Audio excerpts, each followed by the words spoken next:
So Ash, you retracted your recommendation of For All Mankind, right? Yeah, I did. Okay, that's good because I didn't see 1 through 3, All Mankind. Nice! So nice! Zing. Got him!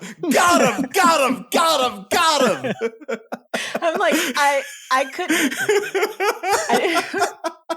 I didn't quite catch the joke because I thought you meant the first 3 seasons. And I'm like, huh? And then Jaffe started laughing and I'm like, oh, okay, I get it. Like, Brandon's what was so favorite funny about that? It's my favorite jokes. They're all here.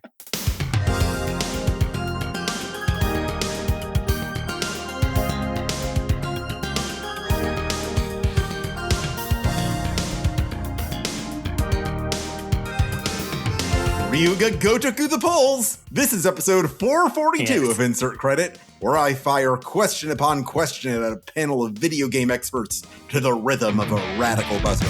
I'm Alex Jaffe, and on the Insert Credit forums, I go by Jaffe. I'm Ash Parrish, and on the Insert Credit forums, I go by adashtra, I think. That's right. Yeah, though I think your display name is Ash. I'm Brandon Sheffield. That's true. And on the Insert Credit forums, I go by Exodus, just like I did on the Insert Credit forums in 25 years ago. In 2001. Yeah. Speaking of a grand 25-year tradition, we are joined today in Frank Cifaldi's absence while he gets bombarded by lasers by the latest contributor to the Insert Credit website, joining a quarter century of alternative video game journalism. Esper Quinn is here. Hello, everyone.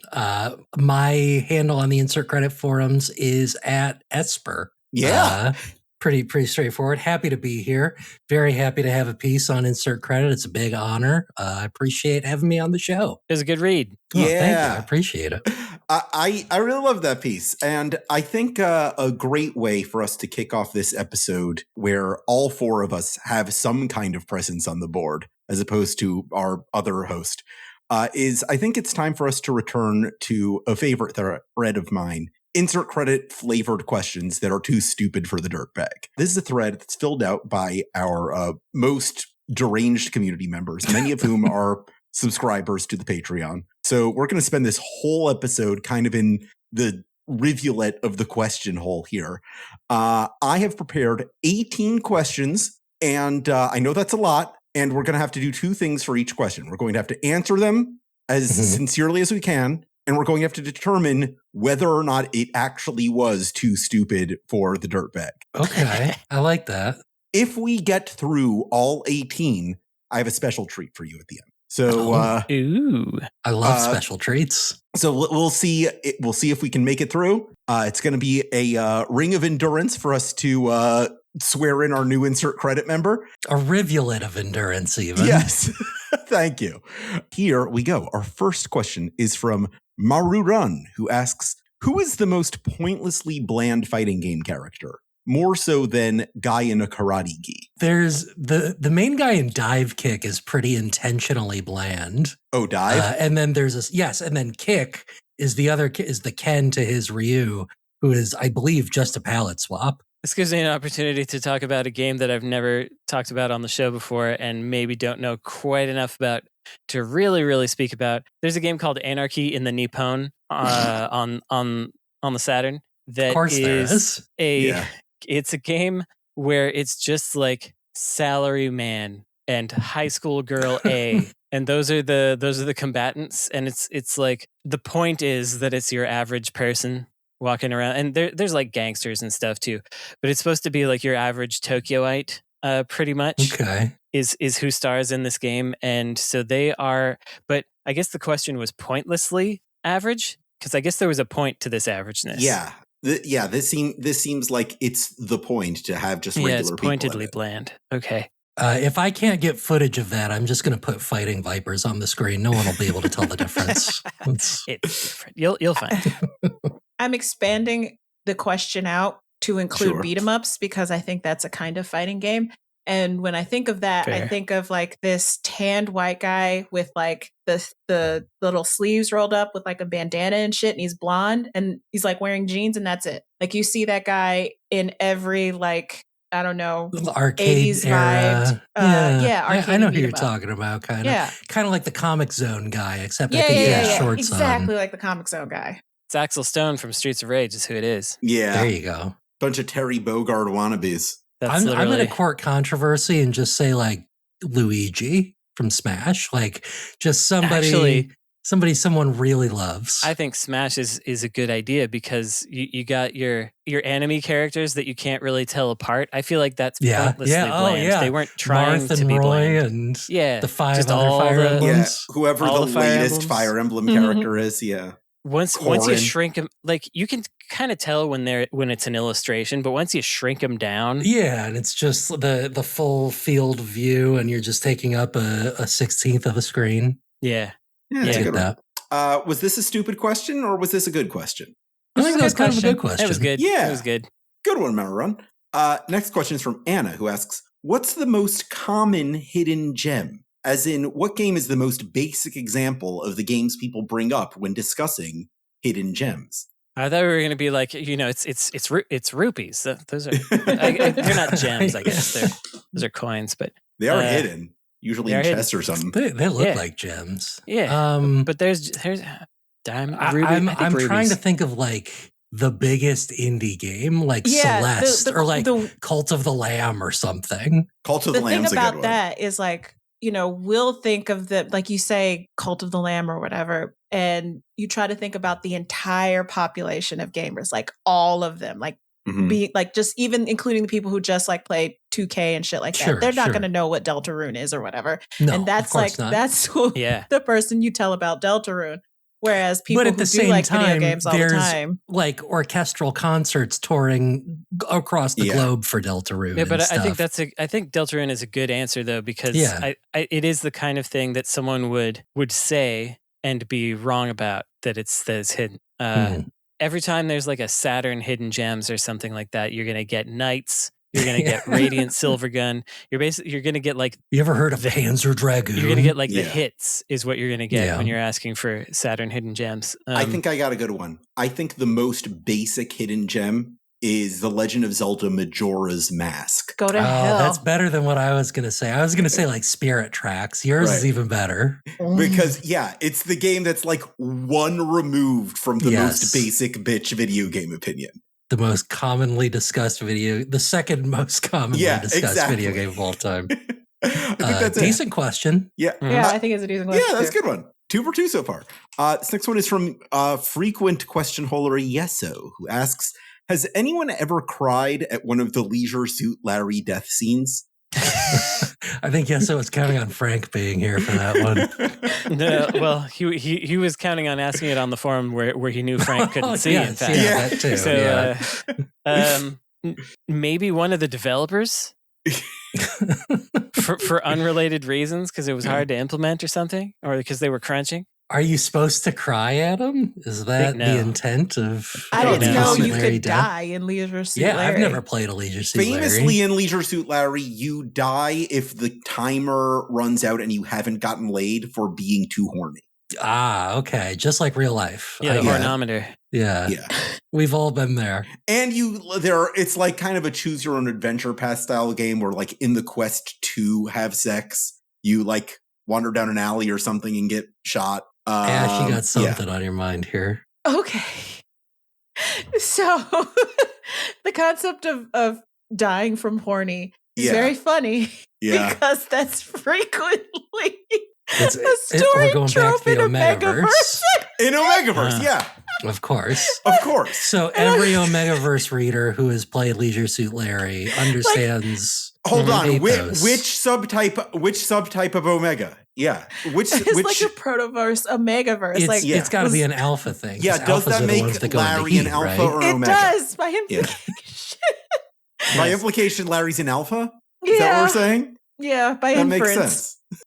I went to a Leisure Suit Larry launch party and Ron Jeremy was there. That makes sense. Is the most sensible. If you asked me, hey, guess what celebrity I saw at a Leisure Suit Larry launch party, I would say Ron Jeremy. And there was a band playing, like a local Chicago indie band was playing there. And the lead singer, she wore like a mesh transparent shirt. And I like befriended the band, and afterwards she was like, I really thought there was going to be like a lot more sexy stuff at this, and now I'm kind of regretting wearing this.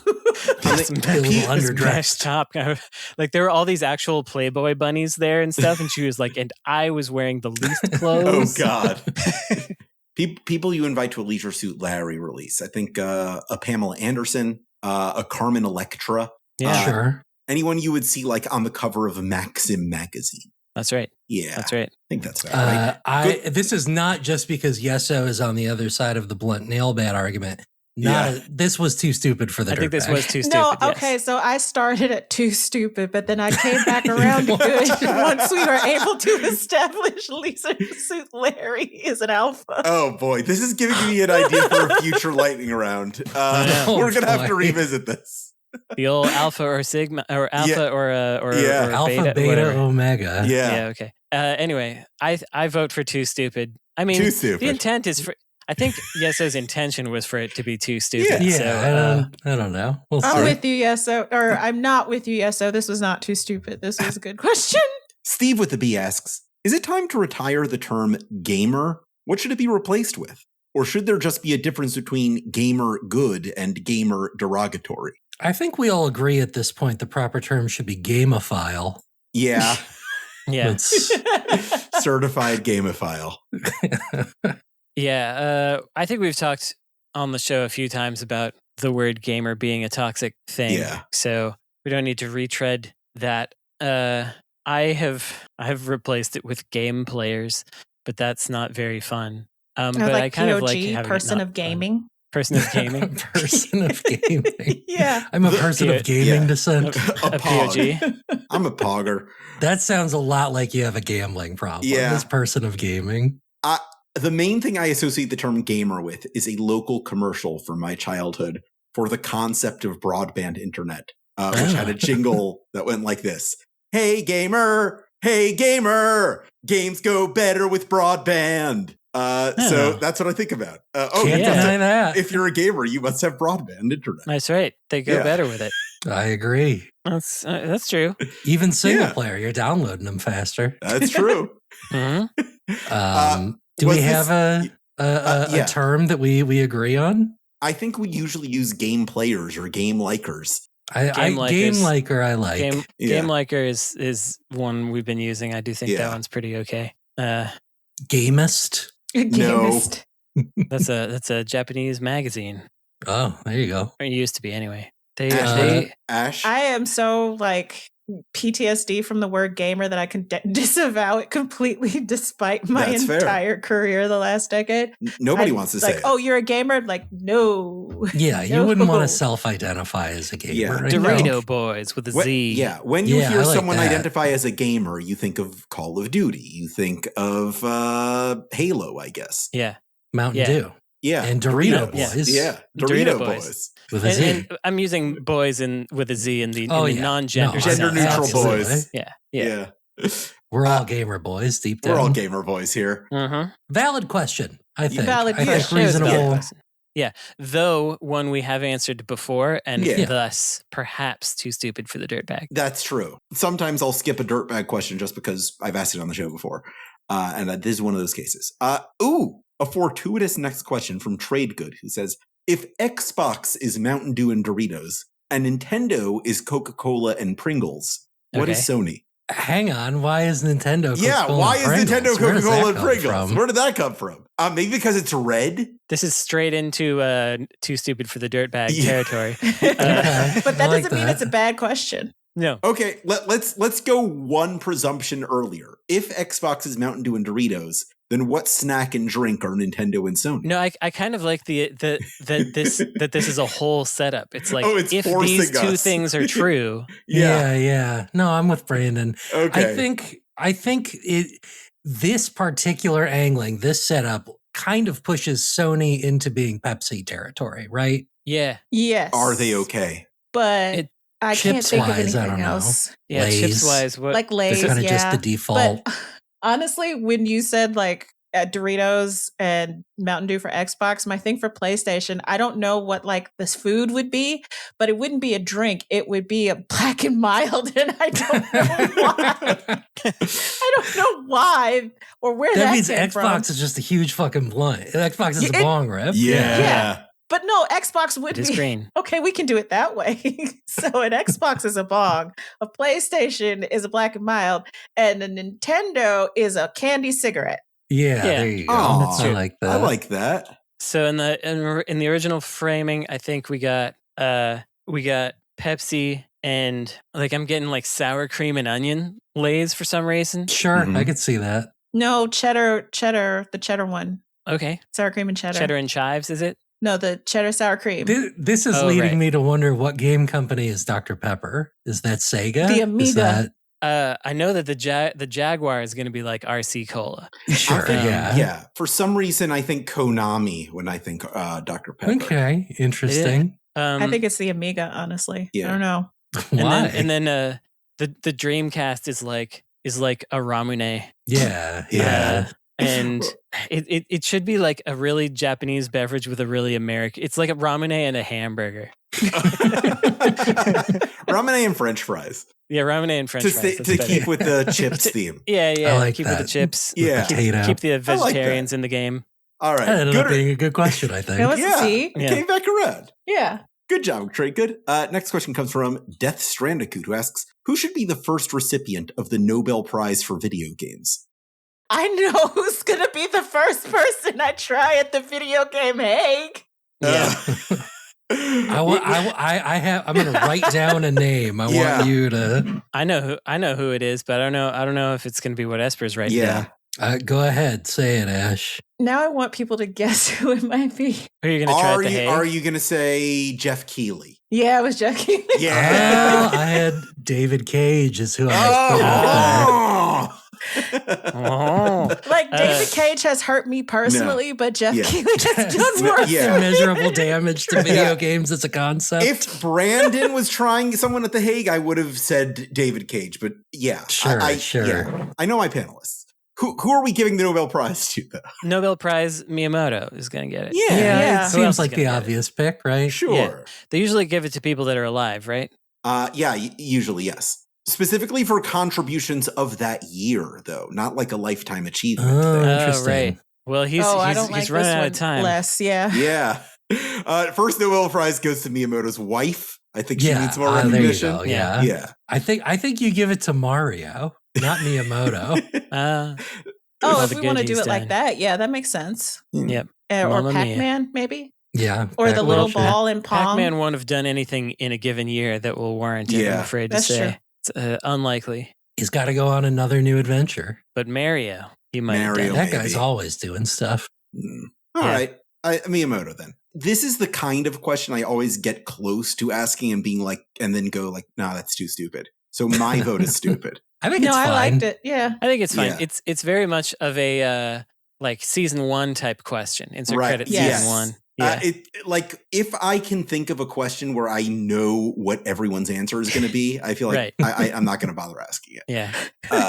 We're on 442. People know what our opinions are. Question 7. This is from Mnemogenic, I believe it is pronounced. How would you adapt a 10 yen game into a big budget AAA video game? Brandon's going to have to explain what a 10 yen game is. It's just a game that you can, my assumption is that it's a game that you can buy for that cheap, usually. There's a lot of ways you could read this because 10 yen used to be a price that you could pay at an arcade for like older games. And maybe there's something that I don't know about where there's games that are sold for that minimum price on Steam or something like that. But I'm thinking the way I want to go at it is bargain bin video games that you would then evolve into some AAA thing. The answer is obvious. Anyway. Microtransactions, graphics, babes, live service, guns. You put all those in there, it's AAA now. So which game? When I read this question, I assumed the game we would be adapting would be 2025 Game of the Year contender, Call of Ponchi Mahjong Warfare. Oh, nice. I see. Yeah. I was imagining just like Frogger, but I think yours is better. I think, it's hard to say because most of the 10 yen games that I can think of, like games that you would buy for that price, budget games that you buy for, like games you could buy at that price in a store are like Dragon Quest. It's like games that they made 500 million of. They were AAA at some point. And they were AAA at some point. So that doesn't quite work. They got to be more like shovelware. What if we interpret it as a game we have to make a AAA game with a 10 yen budget, and we do that by investing it in crypto, a Web3 game, and then we're off to the races. Yeah. Do you think it's possible to make a fun Web3 game? Has anyone done that? Could anyone do that? No. I don't think so. No. I don't think anyone's interested in doing that either. Yeah, that floor fell out. That doesn't exist anymore, really. Yeah. We're on to Web 4 now. Hope not. They sure would like to pitch agentic AI as Web 4, I bet. They're doing it. Oh boy. So what do we think? Good or stupid? I think because we didn't manage to understand it, we'll have to put it into stupid. That's kind of where I came down on that too. Taliesin Merlin gives us a choose your own adventure sort of question. Design an Amy Rose video game based on one of the following titles: Amy Rose and the Dragon Tattoo, The Name of Amy Rose, or I, Amy. I like In the Name of Amy Rose. Yeah, I think that's the good one. I think I could get Ash to swerve into I, Amy if we pitch it as Amy in ancient Rome. Okay, maybe. As opposed to I, Robot, it's an I, Claudius. Right, this is good. God, this is a little tangent, but have y'all looked at movies like I, Robot or I, Tanya, etc.? Have you ever looked at their Spanish posters? Yo, Tanya. Yo, Tanya. Yo, Tanya. Yo, Robot. So this would be Yo, Amy. Yo, Amy. Yeah, it's good. I always see it and go, her, Tanya. Yeah. I assumed Brandon was holding out for the sequel, I, Amy. Sure, that makes sense too. Yeah. So which one are we going for? I, Amy, or do we want to do Ancient Rome, Amy? Do we want to do? No, we will not indulge that. I would think too hard about it. What was the second one again? In the Name of Amy Rose. In the Name of Amy Rose. And Amy Rose and the Dragon Tattoo. I think In the Name of Amy Rose lends itself to like some sort of a revenge. I like that. I will say Amy Rose and the Dragon Tattoo feels like it's Amy in Kamurocho. It does. Yeah, but it's a little too on the nose of a reference, I think. Yeah. But isn't In the Name of the Rose like this funny monk movie with Sean Connery? I think so. That's what I was thinking. Is that the one where he loses the cure for cancer? Like you lose your keys? No. That always happens to me. You are correct that's the Sean Connery monk movie. No, I've never seen it Medicine before. Man is the one I haven't seen any of that. He's a monk mystery solver. He's a monk detective. Yeah, doesn't he investigate crimes? Like I feel like that would be. You already have that Sonic murder mystery that they put out. That was actually really good. We get all those like old Sonic RPGs that BioWare used to make and revive that with like an Amy whodunit. I like that. Sure. I do like the idea of Amy getting revenge for something. It could be a sequel to The Death of Sonic. Yeah, revenge. I was ready for her to lollipop chainsaw. Did you find out who killed Sonic? I didn't play the game, so I don't know. I know it's a mystery. It's only like 2 hours long. I should play it. Yeah, find out who did it. It was probably Eggman though. I'm presuming if I had to go out on a limb. My guess is that at the end of the game, Sonic shows up. Like, hey guys, what's up? Yeah, there's no way he's actually probably not dead. Yeah, he's probably not. I'm going to say too stupid for the question. Well, too stupid. This one's too stupid. Last one before our break.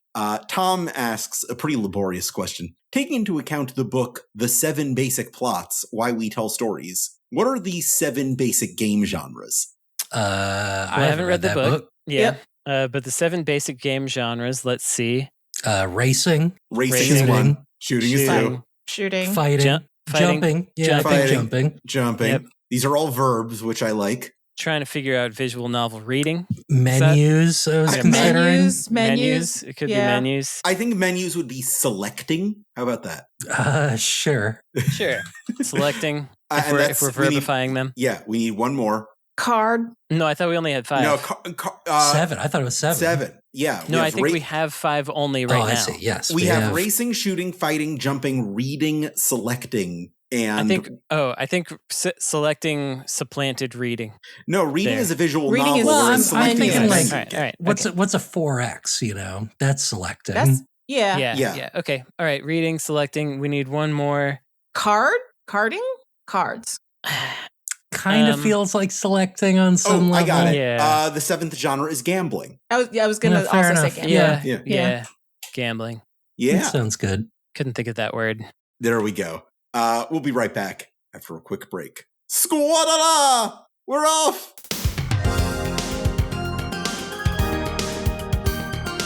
Ash, what are you drinking? I was drinking lemonade, but now I'm not because I finished it. I rarely have these anymore because I read a bunch of scary things about erythritol, but I am having an Ultra Vice Guava Monster because it's very pretty can and it tastes good. Jaffe, you drinking anything today? Earlier I had one of those vitamin water zero triple X's, the acai nice. flavor. That was nice. Yeah, I like that flavor. Yeah. I do too. I don't think I've had the sugar-free though. Sugar-free's good. I can't deal with sugar-free. It's sad.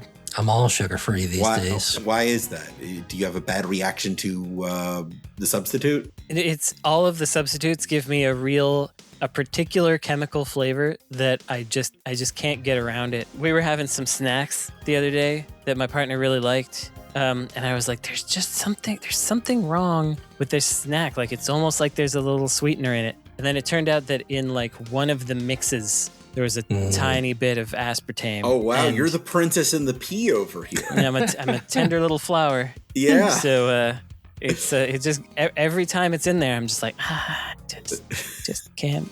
I don't want to have it. Welcome back to Insert Credit. It's time to return to the question hole too stupid for the Dirtbag. This next question comes from mtvcribs, who asks, what happened to thong-era Final Fantasy? Okay, this has got to be in reference to 10-2 and that sort of thing. Was there even a thong era? I don't think there was an era associated with that. We had one bitch out there in a bikini top. Yeah, we're specifically talking. We're specifically talking about Final Fantasy X2. Here, I have the actual answer. Do you know what happened to Thong era Final Fantasy? Final Fantasy 13 happened, and then they said, we got to fucking rein in Nomura. We have to really put a leash on this guy. They replaced it with the apple bottom jeans and the boots with the jeans. Yeah. She was looking at jeans. Yeah. I was like, jeans. Well, 15 has thong too, now that I think about it. There's Cindy, the mechanic. Yeah. But that doesn't... How about the decals? How about them decals? Anything you like? I wonder if her voice actor in Japanese is just from Osaka. Is that what they did with that? Certainly, I'm sure. I love that bit when she's like, now which one of y'all's the prince? And then I was wearing the sombrero outfit, and so he like pops up behind the car with his sombrero on. Oh, that's good. Good game. Good game. Final Fantasy. I should just play that game again. Let's play that again. Listen, go play Final Fantasy 14. We're still in the thong era. Absolutely. Yeah. Right. Yeah. So I guess that's what happened to it. It's in Final Fantasy 14. Yeah, no, that's valid. I'll take it. Sure. But I think they should add, like, for Final Fantasy 16 for Mr. Gruffman. Yeah, give him a thong DLC. I agree. Just get him one. It. I just realized Stranger in Paradise. Give that one in Sid there. a thong. Yeah, I think I just realized the reason why I didn't like Final Fantasy 16's protagonist that much, despite the fact that he was played wonderfully by Ben Starr, is because he's just Jon Snow. He just feels very mopey Jon Snow to me. Yeah. I'm like, like that's fine at first, but it wears on you. No, they were really trying to. They were really trying to get those thrones on there. Yeah, for sure. We offered him the thong, but he was like, I don't want it. That's my Jon Snow impression. Too stupid? I don't know if it's too stupid. No, it's not kind of stupid. Yeah, kind of. I think it's I'm a going little too stupid. Okay, yeah. I think fair enough. All right. So. Mac41 asks, is Google Maps cop warning alert a strand game? I don't know enough about strand games or Google Maps, I guess, to really be an authority on this one. I think this is more of a tweet than a question. Yeah. Can we get a definition of strand game? Does he mean Twitter. Like Death Stranding? Is that what he means? Like the way Kojima describes Death Stranding as a strand game. Yeah. And what does that entail? Is it a game where you are connecting pieces back together? I think it's a game where there's like a social communal aspect. Like a strand, what defines Death Stranding as a strand game is that you're like building structures for other people to use or like dropping tips for like a live world. I thought it was just that you were trudging around. I guess I didn't. Maybe I don't know what a stranding game is either. I probably should have paid more attention. No, I like that. I see it but with that's just that geocaching. Definition. Yeah, I see sort of the connection between strand game and this because you are trying to help other people being like, hey, avoid this. There's danger here. You're identifying where the cops are. Yeah. In that sense, I see it more as a Souls-like, where you're like dropping those like beware prompts. Also true. But you're out in like a big open world zone for this. But I think it's like a stranding ARG because you're out there in the reality with lots of prizes. But it's lots of prizes. I'm going to say yes. Yes, it is a strand game. I think that you identified it quickly. This is not even really a question for the Dirtbag. This is a social media post. Yeah. This shit post, as it were. Yeah. There you go. Beets asks, if you were going to make a table from video game hardware, what would you use? Okay, so you know how they have those like floor cabinet arcades where you could sit on one side and your other, sit on the other. You just put a big glass on that. Yeah, it's already a table. Which, we do that. I thought you were going BattleTech pod. I was like, all right, kind of already.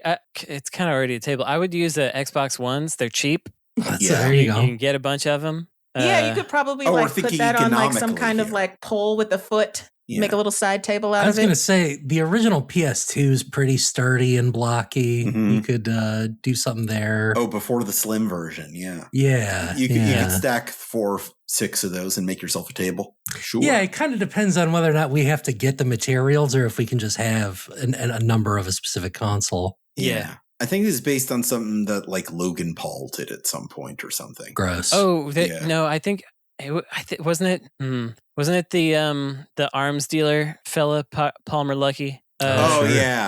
Somebody put a bunch of Game Boy Colors in like acetate or whatever. Also gross. No, I looked it up. It is Logan Paul. Oh, it is Logan Paul. Yeah. Hey, I got it. It was one of those jerks. Yeah. Palmer Luckey, Logan Paul, both in so the video answer game is tank. We can't answer this at risk of becoming huge assholes. Yeah. Yeah. So we're giving this a too stupid. All right. Yeah. Root5thoctave asks, is Sega the company that gets the most blank feels like a blank game comments spoken about it? Wait, say that again? Is Sega the company that gets the most blank feels like a blank game comment spoken about it? X feels like a Y game, I guess. Or a like game this that's not like by a Sega Sega feels like a Sega game. Yeah. Well, probably not because Souls-like is a whole genre now. Yeah.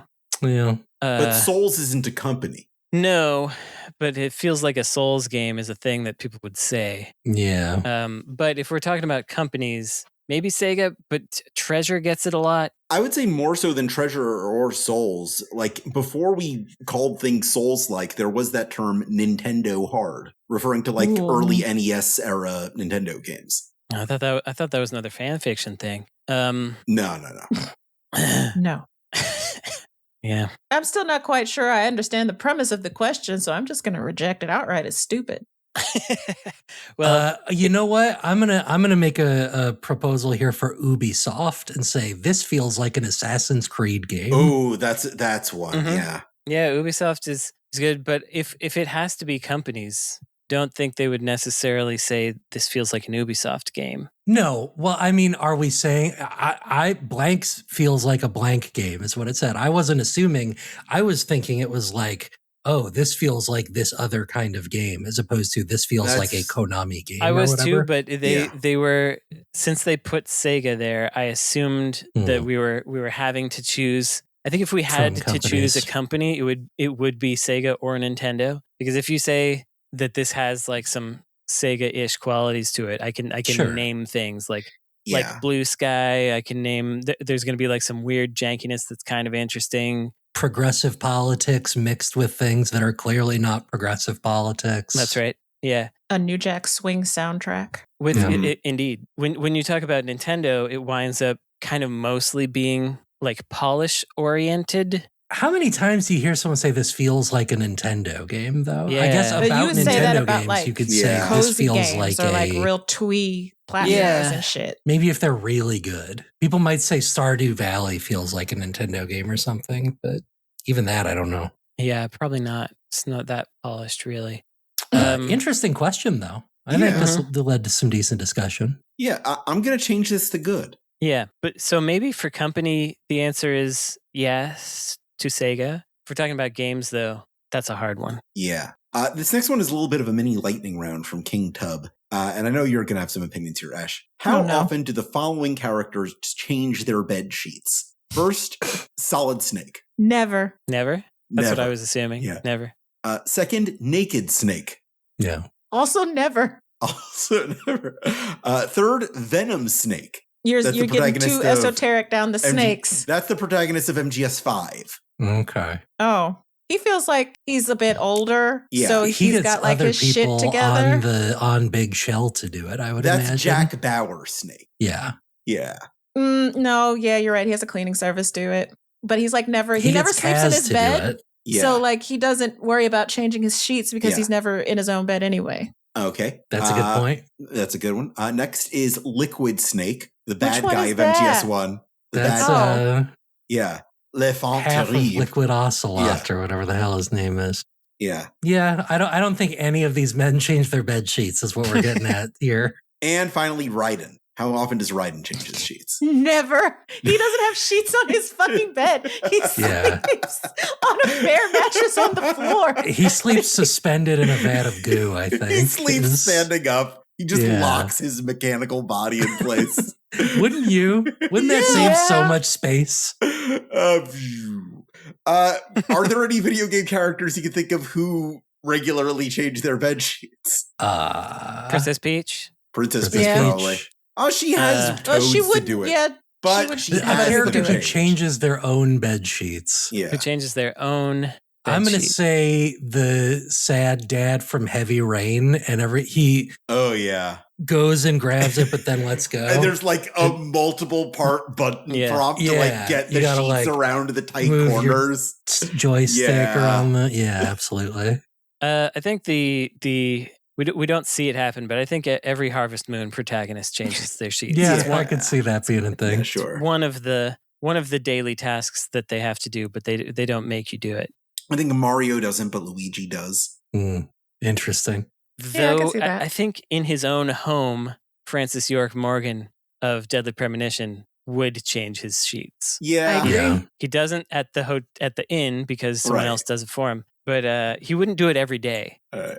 But he'd do it. But you think he is a sheet changer? Yeah, he does. Yeah. He does it like once he looks in the mirror and sees that he's a stinky agent. It reminds him that he should change. And his, it his gives him sheets. time to monologue while he's Yeah. doing something. Yeah, he thinks about a movie he watched. A character yeah. who's canonically always changing sheets, the ghosts from Pac-Man. Yeah, Ah. All right, fair enough. yeah, from blue to pink and back to blue. And just grab a new one when Pac-Man eats the other one. Pac-Man doesn't eat ghosts so much as he eats sheets. Yeah, they're just going back to the laundry Yeah, room there. Yeah. I'm going to say that Oh, one's okay. too stupid for the Dirtbag. That It one's is pretty too fun. stupid, but I like it. But it's fun. Yeah, Uh, I don't hate it. It's perfect for the thread Yeah. of Yeah. PassionQuotient asks, what's the video game equivalent of reading all of Shakespeare? What about James Joyce?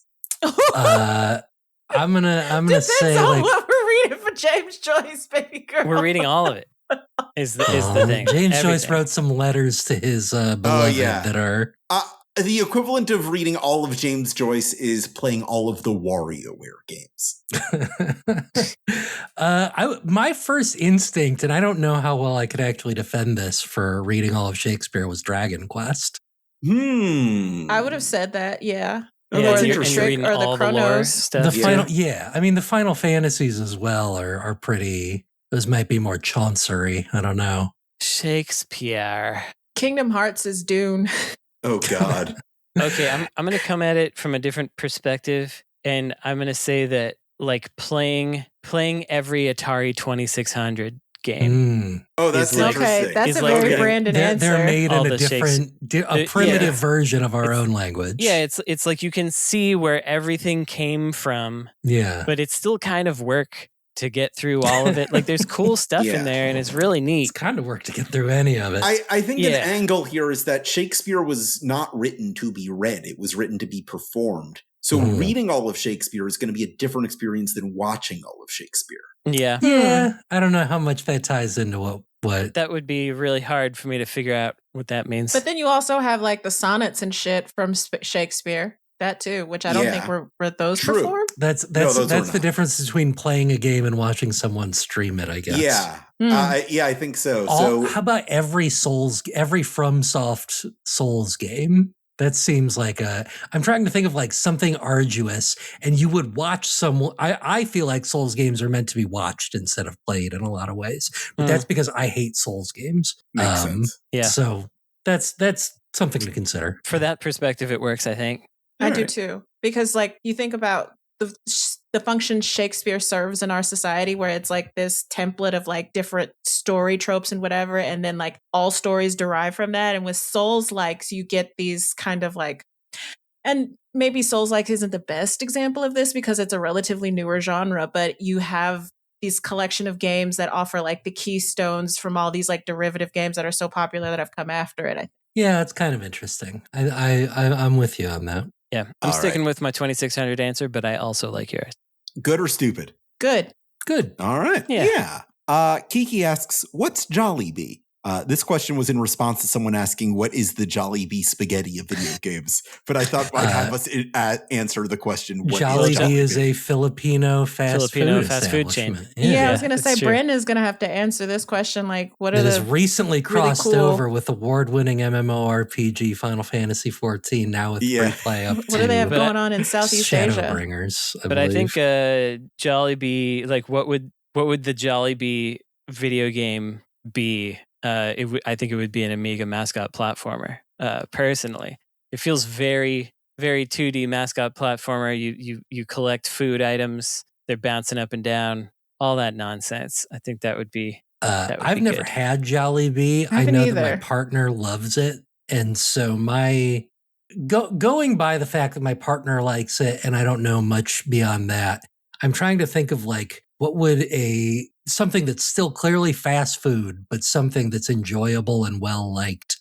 My immediate thought was Watch Dogs 2, of like, it's clearly just another one of these, but people actually really like this one because it's kind of got some stuff going on it that you don't get to see that often. Have you seen the Jollibee mascot? It's a big bee with like a chef's hat, right? It's a Jollibee. Yeah, it's a Jollibee. Just making sure because that's where all my mascot platform thought is coming from. You're literally just thinking of Hudson Soft right now. Yeah. Oh yeah. I guess so. I know what it is, but it's a hot bee never game. had to. Yeah. I've never run across it. Got a little bow tie. I keep wanting to try it though. What do we want to say? Good or stupid? I think the question, what is Jollibee, is too stupid for the dirtbag. Yeah. All right. YellerDog, this question's 17 of 18. We're almost there. We're killing it. Yeah. YellerDog asks, what game is the most fun with the worst graphics? And what game is the least fun with the best graphics? We're most fun with the worst graphics got to be Pong or something, right? Yeah. I'm thinking like early roguelikes. Maybe Dwarf Fortress is the most fun with the worst graphics. Dwarf Fortress, good answer. Yeah. And then best graphics, least fun, probably Heavy Rain or something, right? Yeah. Yeah. Probably. Yeah, probably something like that. Yeah, I think the original Rogue, that's just ASCII. Yeah, that's a good one. Dwarf Fortress is also ASCII, right? Yeah, maybe, but I would say Dwarf Fortress is more fun than Rogue. I agree. Yeah. Okay. What are the games with the best graphics right now? Unreal Engine 5 games. Yeah, if we want to get back into HAL World, if we want to become DLC, I'm going to say Mind's Eye. Oh yeah, there you go. Really, really good graphics. Not that fun to play. Yeah, I buy that. Yeah, guys. What if Grand Theft Auto 6 is a huge flop and everyone hates it? I feel like that would be really funny. It would be very funny. I don't think it's exceptionally likely. Did you see? I think that game is going to they do well, and I think it's going to be fun. Unfortunately, did you see that someone interviewed Zelnick and got the reveal that they're going to start marketing the game pretty soon. This summer. I'm in the gaming leaks and rumors subreddit, and for the past month, it's been, guys, we think they're about to announce pre-order dates. It's gonna go all like oh my god, people are so horny for this game. Jesus Christ! I don't think it's horny. I think it's just this is the biggest fucking thing ever, and it actually is legitimately cannot wait that up to spend $100 on this video game. And you feel like you want to be attached to something like that, so you freak out over it. Oh, it might be pre-order time. Yay! This last was that good or stupid? I think that was good. What was the question again? Most fun with worse graphics and least fun with good. Yeah, that was good. That was good. We started talking about GTA 6 and my immediate reaction. No, that was like, my stupid question. Our last question is an of video games question from adashtra, who asks, what is the telling your puppy to stop biting your feet, but he's so dang cute you don't want to yell at him of video games? I forgot I asked. Interesting. All of this entire time I've been thinking, are hosts allowed to ask questions and get them read? And I'm like, I would like to participate in this, not realizing I already have. You're already participating, but the answer is gotcha waifu games. Oh, yeah. sure. Yeah. Oh, yeah. Love and Deep Space is the answer to this. Yeah. It's like it's chock full of AI. You know you had to spend a bunch of stupid money or waste a whole bunch of time to get it. But it's like, but everyone who made this game is suffering and dying, except the rich people above them. Yeah, they're all just grinding away in the content mines. But look at my cute little character. It scratches it. Yeah. My immediate thought, which is not as good as Brandon's answer, was something like Animal Crossing, where it is using those hooks, but it's so adorable and cutesy, and people love it. And it's tough to say like, this is an evil game, even though it's doing some evil things. That's a good answer, also. I would say not to interpret Ash's own prompt to Ash, but I don't think the puppy is evil in this scenario. It's just doing it's doing a bad thing. Yeah, it's doing a bad thing. It's doing something it shouldn't. Yeah. In this case, the puppy's desire is your own internal compulsion. Let me ask that. Ash, when you posed this question, did you imagine the puppy was evil? I know exactly when I posted this question. It had to be when I just... when a puppy was biting your feet. Yeah, just got Boo. Like, just got him. So, no.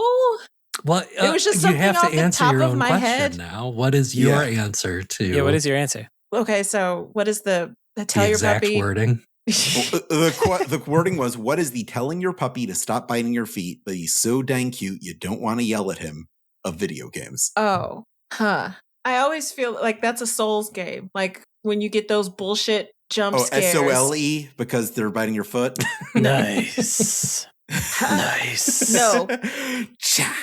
There's always some bullshit jump scare that immediately gets you in like the opening level of a Souls game. And you're just like, yeah, I got, whatever. Let's go on because this is what you expect when you play this game. And you can't stop it, even though it annoys the shit out of you because you know that the rest of your experience is going to be pretty dang great. But they're not cute. Yeah. It's not cute as in I enjoy this.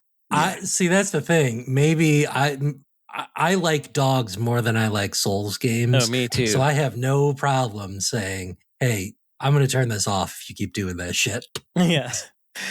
I'm going to say, as the person who writes the majority of video games questions, this is a good one. This is the kind of question I look for. Like when I'm not thinking of like a movie that defines an archetype, I'm thinking what is just like a niche human experience. Human experience. That happens in a day. Right. So this is a very good of video games question. So I'm going to do the tally right here. We've got 1, 2, 9 good and 9 stupid. Exactly half and half. Wow. Look at that. Look Incredible. at that. You know what? That's exactly where I want the line to be. Good job, guys. And with that, I think I'm going to celebrate this with our special treat. Oh, our treat. Yeah, you've earned it. we're going to play my number one all-time favorite lightning round, Arcade of Our Own. We've never had Esper play it on the show. I think it's time. I have worked out a strategy for this that I've intentionally never gone to look to see if any of the games that I'm about to pick are. I know you've mentioned to me once that you didn't want to do this in case you ever got to do it. Absolutely. And we're doing it right now. I'm overjoyed. Yeah. Remind the listeners. The listener, the rules are there is a website called Archive of Our Own, which is I would say, main repository of fan fiction on the internet. And each piece of fan fiction that is written is tagged in whatever intellectual property it involves. Now, what I want from you is to identify the video games which have the most niche fan fiction fan base, which is to say, you want to pick a video game that has very, very few pieces of fan fiction written about it in rounds of 4. But not 0. Yes. And whoever is able to list 4 games by accruing the least amount of fan fictions attached to it wins. However, if you pick one that has 0, you bust and you automatically gain 100 points. So you don't want to do that.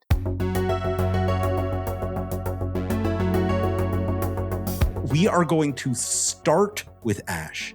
Then we're going to do Brandon, and then we're going to do Esper. Ash, what is your opening gambit?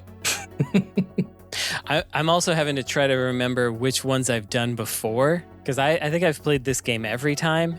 Mm-hmm. Yes, and I think you're the only one with perfect attendance. I can't repeat because that's cheating. So I think it's been long enough that you don't remember which ones you picked. As long as you aren't trying to, I think we can honor system you. Yeah. All right. I'll try to. No one remembers what they say on a podcast the day after recording a podcast. I'm going to have to try my best not to cheat accidentally. Sure. You got one, Ash? Kane and Lynch 2.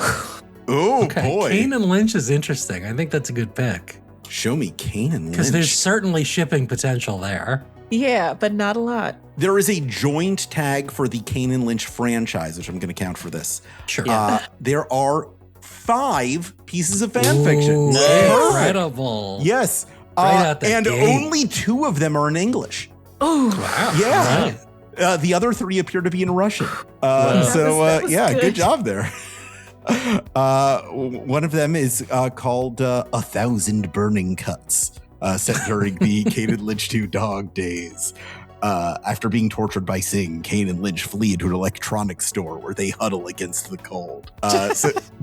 So Ash taking an early commanding lead there. Brandon, you're very next. well done. Okay. Good idea, bad idea. I'm not really sure. Resistance, Fall of Man. Resistance, I'm going for it. Ooh, That's the PlayStation series. PlayStation series. People will know it, but will they there really were have like 3 or anything 4 to of those say? games. There were at least 4. Were there characters in them? There were. Show me Resistance. Resistance has 19 pieces of fan fiction. Also Not very bad. good. Not bad. Very good. Impressive. Let's see. Resistance' most recent piece of fan fiction was written on May 10th, so it's still an active fan. Whoa, wow. 11 days ago as of recording. Yes. I'm telling you. Yeah. Got to bring it back. But it's also a crossover that involves XCOM and Men in Black and Mars Attacks. They're just throwing in all the alien invasion. Yeah, all the alien invasions. Okay. Yeah. Makes sense. Sure. The fan fiction is called Welcome to Earth, a Lovely Place to Invade. Pretty good. Esper, you're up next. This is going to be the first game in my strategy that I have developed. I'm going to go with Beautiful Joe. Beautiful Good Joe. one. Henshin a But it's go-go probably baby. Henshin a go-go more baby. than you think. Probably. I'm guessing he's shown up in crossovers. Beautiful Joe has 27 pieces My of fan God. fiction. I'll take that. Respectable. Yeah. Hey, That's anything very good. under 100, I'm impressed with, honestly. The most recent piece of Beautiful Joe fan fiction is My Beautiful Academia, which is a My Hero Academia crossover. All right. Okay. Nice. Yeah. Pretty good. Yeah. That brings us to the top of round 2. The scores are Ash with 5, Brandon with 19, and Esper with 27. Ash, what's your second game? Shit. Fuck. I'm gonna go my own strategy with this, which I tend to play a little risky. Okay. Where there might be more than I think it is, but I want to say, go ahead and look up and see what they're doing in the Stellar Blade fandom. Oh boy, are you sure? Well, she's thinking about newness, I think. Yeah. Which is, they may not have had time. All right, show me Stellar Blade. Stellar Blade has 67 pieces of fan fiction. They had Better some than time. I Less was than I thinking. thought. Yeah. Better than a bust. Yeah, better than a bust. Well, that's fun. Yeah, It's also just Stellar Blade interesting is to more. know. It's more of an ass game than a bust game, really. Zing. That's true. True. That's great Point. Yuri potential in that one. That's a good Like point. fantastic Yuri potential. All right, Brandon, you're up next. Okay. Again, I don't think I'm gonna bust, but let's do R type. R type. Show As me they R type. say in I am going to veto R type because I do specifically remember R type coming up in a previous round. son of a. Okay. Well, There shoot. were 6, but I'm not allowing this one. All right. Yeah. Fair enough. Didn't remember. Okay. I'm gonna go with someone I know there will be fan fiction about, but probably not that many because they only had one game. Zero the Kamikaze Squirrel. That's a good one. Show me Zero the Kamikaze Squirrel. The furries will find those characters, but this one only had one game. They didn't find this one. I'm afraid you've busted. Really? Ooh. Yeah, there is no Zero the Kamikaze Squirrel. I don't even believe Not it. yet. Yeah, Wow. not yet. Yeah, get on it. You have breached unstaked frontiers How in could video this game be? furries. Yeah, Brandon, I'm sorry. You're up to 119 now. Son of a. You're Yeah. all disappointing me. Esper, That's the audience I'm talking to. time to go with your Second- strategy again. Second game in this strategy, which I think will tip Brandon off as to what I'm doing here. PNO3. I figured out the strategy from the I first thought game. Beautiful Joe might have done it even, yeah. These are Capcom GameCube games. Yes. Okay. It was exclusives, no less. All right, let me see. Show me PNO3. I think there's a strong chance this one's a bust. I don't know. Yeah, I am trying to parse this any way I can, but I'm not seeing it I come know up. officially it's P.N.03. Yeah, I've searched it all ways. If it's not there, then so be it. I'm sorry, Esper, that's a bust. There is no That makes PNO3 sense. film. Oh, there's so much pressure on me to keep Ash, you're going into round 3. We're halfway through the game. You're still in the lead with 72 points. You're the only one still on double digits. Shit. This gets so hard. This gets so fucking hard. I don't even know, man. Because my knowledge of the breadth of my video game knowledge is so narrow, and all the things that I like that I think will have fan fiction will have thousands of them. Right. Show me Kingdom Hearts. No. Smash Bros. No. No, can't do that. I don't know. Fuck. Think of something obscure. Think of something relatively new. Think of something That's indie. what I'm trying to do, but I can't. I shouldn't give you strategy. No, you shouldn't. Rack. Let's do something interesting. Nope, that is probably not gonna be under that. Shit. I was gonna say Bluey, a Bluey video game. No, that might be under- I am not going to get licenses. It has to be video game character first. And also, Yeah. it's certainly got to be a lot of Bluey fanfic. Exactly. I don't think I'm you want to no, pick they're that probably anyway. right. Well, now I'm curious. This doesn't count, but Shit. yeah. Oh, Pipistrello and the Cursed Yo-Yo. Oh, interesting. I have a suspicion that will be a bust. Show me Pipistrello. That is a bust. Now all Damn. 3 of you have busted. And do you have current scores? Can I Well, it get makes you me to feel check on good. So that? Yeah, Thanks, perfect. Brandon. The current scores are Ash at 172, Brandon at 119, and Esper at 127. Okay. Brandon, you are currently in the lead. What's your game? this is our last one, right? No, this is round 3 of 4. 3 of 4. 3 yeah. of 4. Okay. All right. I'm gonna do. I hope there aren't too many. I'm gonna do Ridge Racer. Ridge Racer. I know they like those race ladies, but there won't be over 100. I don't think. Let me see. Ridge. There are 4 pieces of Ridge Racer fanfiction. There we go. Incredible. There There we we go. Yeah, that's There a we good one. Yeah. There's no way. So many people Yeah. were horny for those flag girls or whatever they're called. Right. It just couldn't be. All right, Yeah. nice. Yeah, there you go. 4 on Ridge Racer. I have a suspicion that this may be undercounted because they may be there by their individual names, but I'm going to take 4 because that's good for me. No, that's the only Ridge Racer game that's the only Ridge Racer category on AO3. So you're doing okay. All right. Okay, Esper, going into the end of round 3, you are only 4 points ahead of Brandon right now. I am abandoning my strategy because I don't remember any other GameCube exclusives. I don't want to say. Yeah. I'm going with what I believe to be a relatively new game. Yeah. It did not do very well, but people have certainly heard of and has characters people would write fan fiction about. Okay. I'm going to go with Fantasian. Ooh. Fantasian. Yeah. Let me see. You'll get a hit with that. I got to look up the spelling of that first to make sure. Show me. I believe it's just like Fantasia with an N on the end. Fantasia, the video game. Esper, you almost could not have done better. There are 2 pieces of Fantasia. Jesus. Whoa, nice. Yeah. That is the game as she is played. That's how we do it. That's how we do it. Going into our last round, Ash has 172, Brandon has 123, Esper has 129. Still anybody's game. I forget. Has any of us finished under 100 in the past? Really? I think Ash finished under 100 the first time we played with her. That would make sense. I believe that. I know Ash won the first time. Yeah, I do remember that. I thought I won the first time. I think you won the second time. No, that's the. Oh man, I couldn't think of it fast enough. I was trying to think of that's the Socket fan fiction. Socket on the Mega Drive. If I had said that faster, Esper, you could just edit that so I say that immediately after Ash says. You got it. Thanks. I'll definitely remember to do that. All right, Ash, it's your last shot. I'm going to do it. You want to go low? I'm just going to do it because it's the only thing that I can think of that I might actually get away with. I'm going to do Bubsy. Ooh. Oh, I think Bubsy's going to show up in a lot of stuff. Yeah. Show me Bubsy. I can't remember if we have chosen Bubsy before or we just thought about choosing Bubsy. I don't think we've chosen Bubsy. We might have chosen Bubsy before, but I know we definitely chose our type.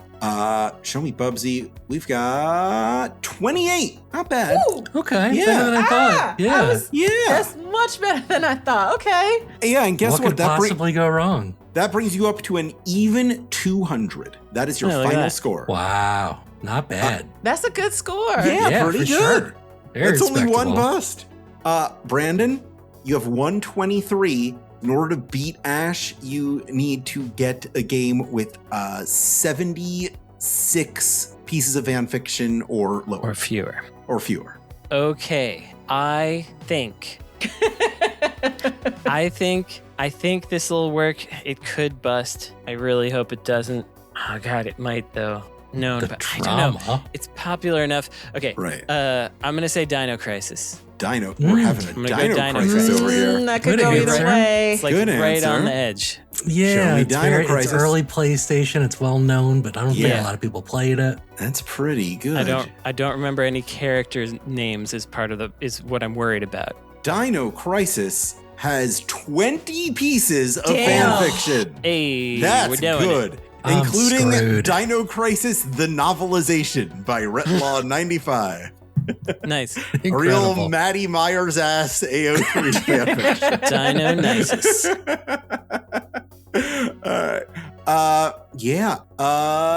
They should have called that game Dino Hazard, in my opinion. Pretty good. They should have. You're at 143. Esper, this is your last shot. You're at 129. Oh, God. So if you really thread this needle, you can win this game. Okay.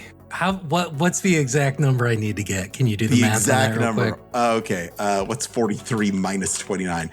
You need something with 14 or fewer pieces of fan fiction. Or fewer than 14 because fewer it would than be 14. a tie. Yeah. I really think the game that I'm going to pick here is a game with like 20 fan fictions. So I'm really, I will say, before I I want this for announce you, my Esper. final thing, I want this for you. this would be cheating if I picked either of these because I have looked before. Demon School, when I checked, had one fan fiction, and iDarb had one fan fiction. Nice. I purposely avoided Demon School because I felt that was too. Yeah, I already knew that in advance, so I can't pick those. The game I'm going to pick that I am hoping... this is a series with multiple games and characters people like, but I really don't know how big the fan fiction community is for it. I'm going to go with SSX. Ooh. Okay. A game near and dear to your heart. Yes. A series I love that I have not written fan fiction for, but could absolutely see myself doing. Esper, Yeah. you ready for this? Lay it on You me. needed fewer than 14 to win. Uh-huh. SSX, the video game franchise. Uh-huh. The latest fan fiction in which it's not zero, but the latest fan fiction published April of last month features the tags anal sex, anal fingering, anal choking, choking kink, and Anal a bunch choking? more. Yeah, anal choking. Sounds complicated. Yeah. SSX includes 21 pieces of fan fiction. Oh, shoot. Brandon is our winner. Ha Damn. Yeah. SSX Yeah. has more than Ridge Racer for some reason. Yeah. Finishing at a very got a bunch of characters respectable people like. 150. Brandon I'll takes take it it. away I'll take it. with a 7-point lead. Congratulations, Well done, Brandon. A credit well earned. Thank you. Yeah. Brandon has 10 credits. I have 10 because I credits. spent one. Because we all rolled gotchas last time. That's right. You know what? I think we did a hell of an episode right there. Yeah, Who would that like was to great. do? Pretty Who would good. like to do some recommendations? I have some. Perhaps you, dear listener, like me, will not have known that there were 4 sequels to the film The Magnificent Seven. Does it go up through the Magnificent 11? No, it doesn't. Wow. It's Magnificent Seven, various other subtitles. Sometimes they didn't even put the subtitle in there, but then they retconned. I mean, the original title. Anyway, there's 4 sequels. There's also a remake. I didn't know about the 3 sequels, and I've watched them all now, so you don't have to. And the hierarchy, which I will tell you, is first, obviously, the original. Mm-hmm. Next one, strangely enough, is the Magnificent Seven Ride, which is the last sequel. After that, you have Guns of the Magnificent Seven. Then the remake, I'd put the remake there. And then the worst one is the first sequel, Return of the Magnificent Seven. Or the Magnificent Seven Return, I think it might be. So,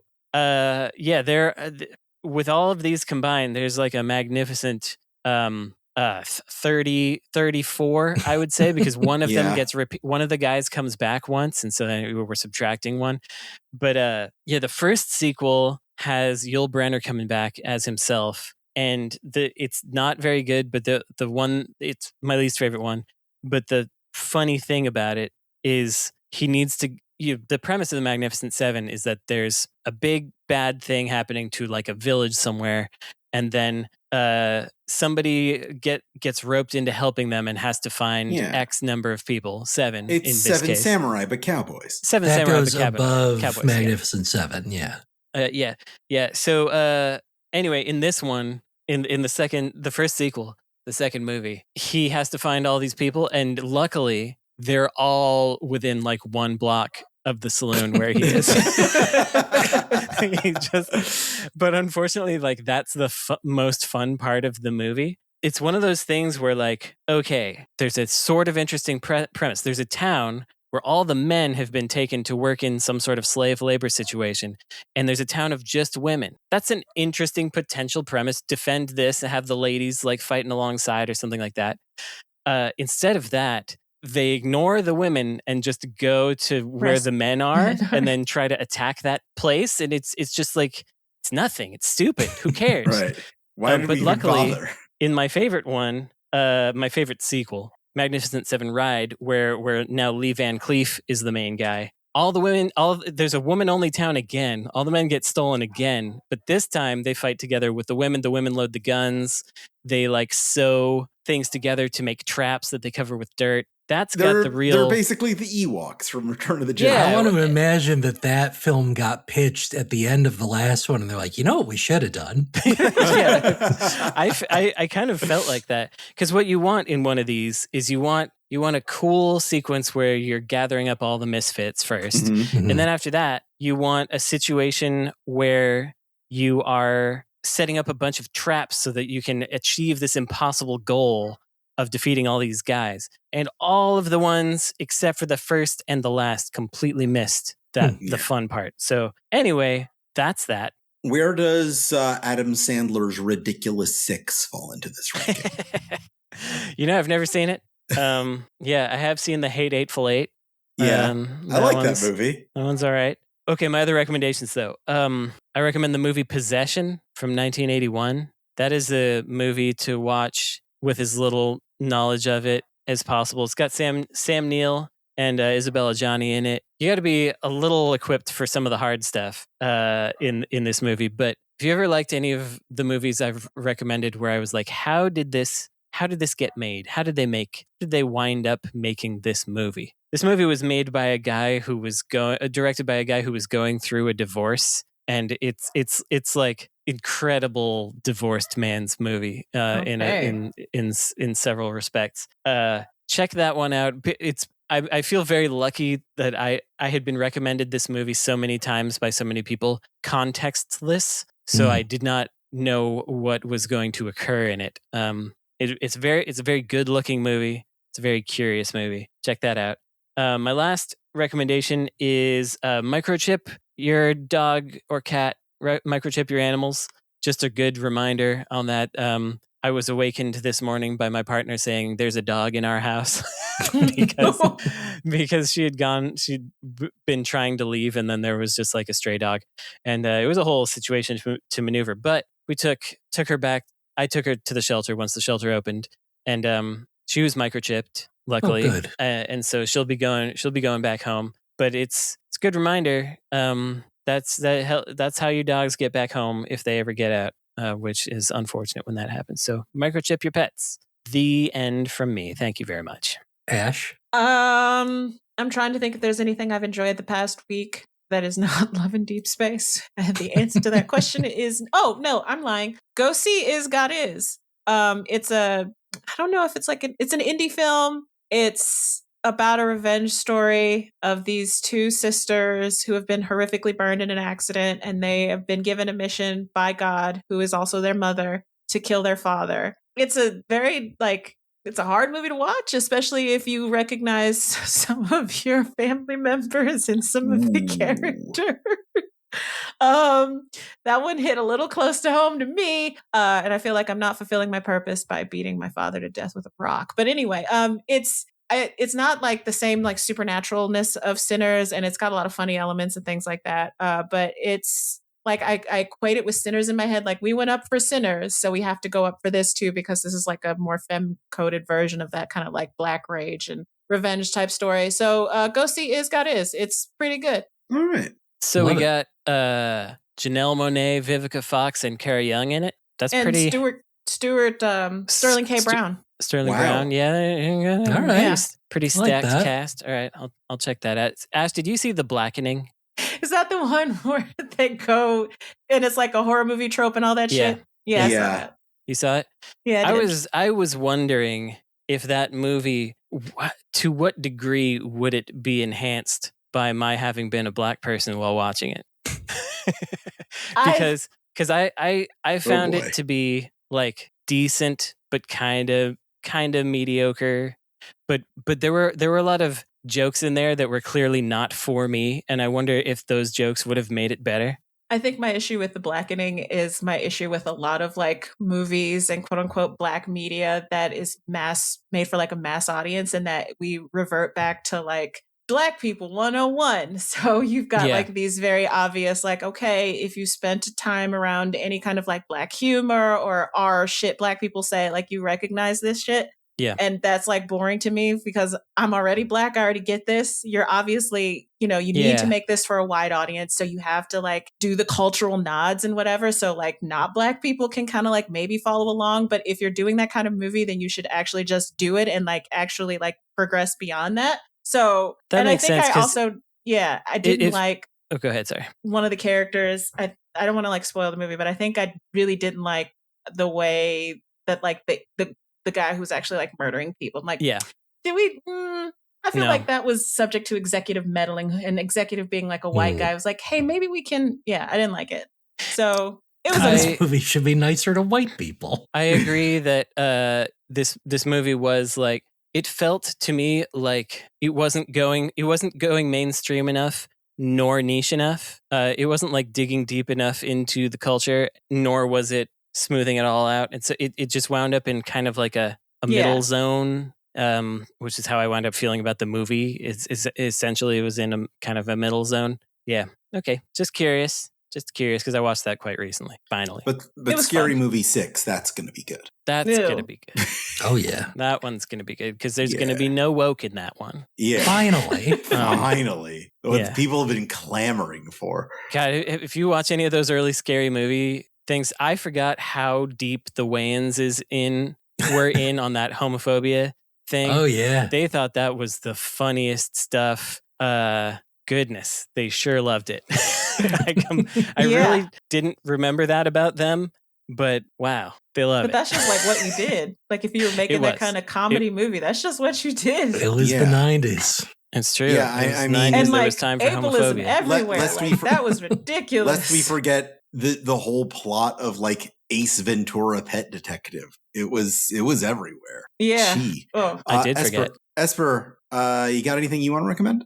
I got a ton of things I want to recommend. As we said at the top of the show, I have an essay on insertcredit.com called Esper Quinn's Top 10 Hottest Games of 2025. Yeah, I think that's about it. Yeah, it's a good essay. I had a lot of fun with that. I recommend number 2 on the list, especially. Mm-hmm. Make sure you get there.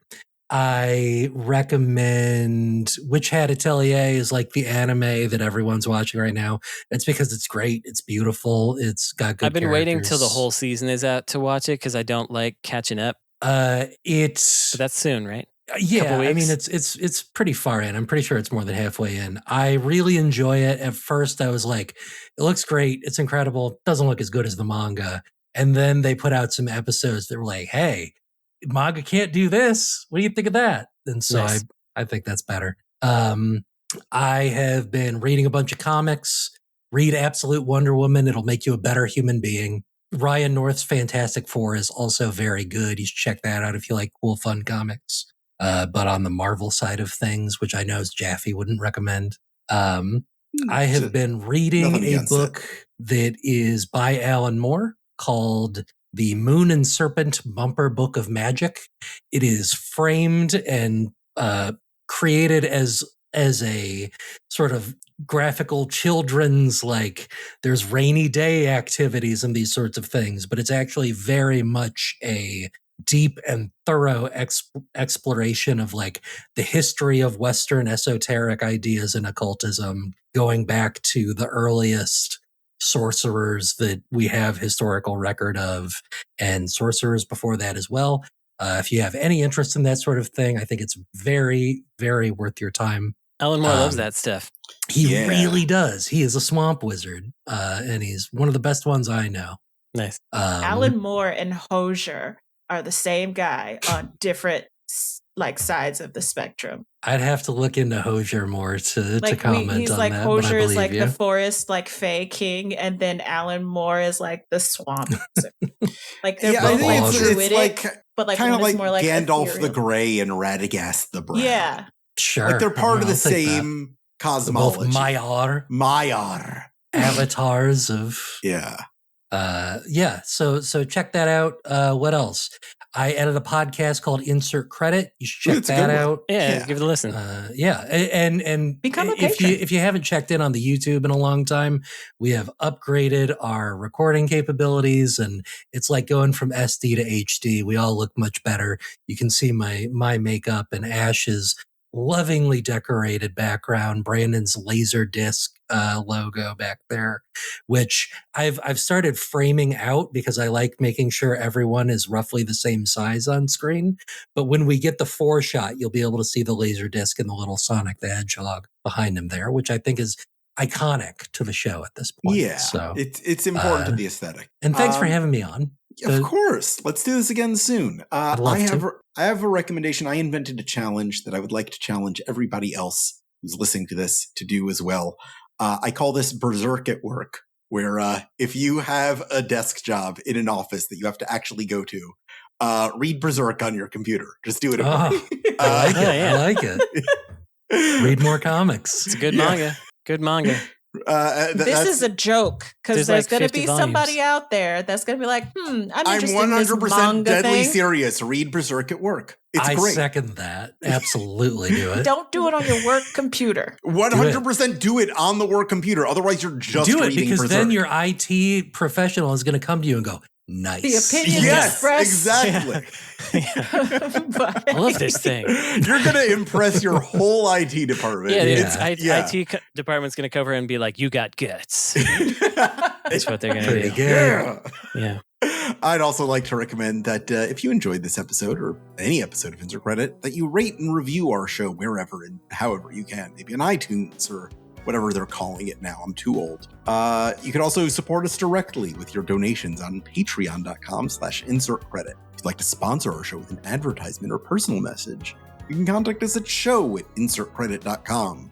You can also join our community as featured widely in this episode at forums.insertcredit.com or find us on youtube.com/insertcreditshow. Special thanks to the following people who I will be pulling up on the Patreon right now because I forgot to put them in my notes when I rewrote my notes because this is all going in. As you will recall, if you listened to the last episode, I accidentally deleted my outro, but the outro that I recovered from my previous notes that I wrote several months ago is from before I started doing this thing. So I'm going to have to loop the outro song so much over this. Special thanks to Only Ghosts, Kyle Brown, Corey, Alexander Davies, Will Roar, Jordan Thornquest, Death Strandicoot, Sean Patrick, and Plasma Goose. You know what? I'm also going to thank Patrick O'Neill, who gives us 27 Canadian dollars per month. You know what? You're in there. Patrick O'Neill. Thanks, Patrick O'Neill. Thanks, Pat. This episode is edited by Esper Quinn with music by Kurt Feldman. I'm Alex Jaffe. I'm Ash Parrish. I'm Brandon Sheffield. I'm Esper Quinn. And for once, I'm going to try to do this without moving my arms. And your game has now been saved.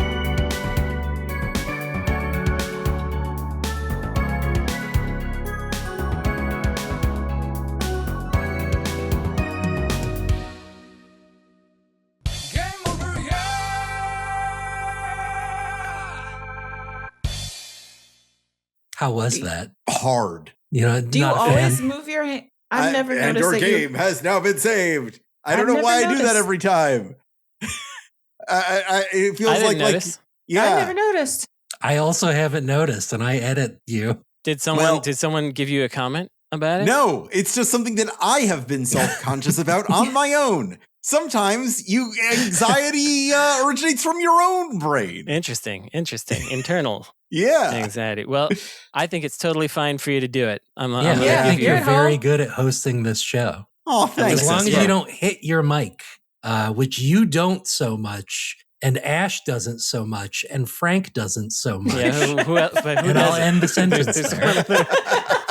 It's true. As I was touching the mic today, I was like, I shouldn't be doing it. So at least it's getting in there. It's getting in there that I shouldn't be doing it. Yeah. As long as you don't touch it while you're speaking into it, which you absolutely do. I know. I've never noticed that either. That's okay. That's because you're not. It doesn't really come across until it's really in your headphones, and then it's bad. Whoever's bad listening to this, at me on Blue Sky or message me in the forums and just show me you at your work computer reading Berserk. I want to see it.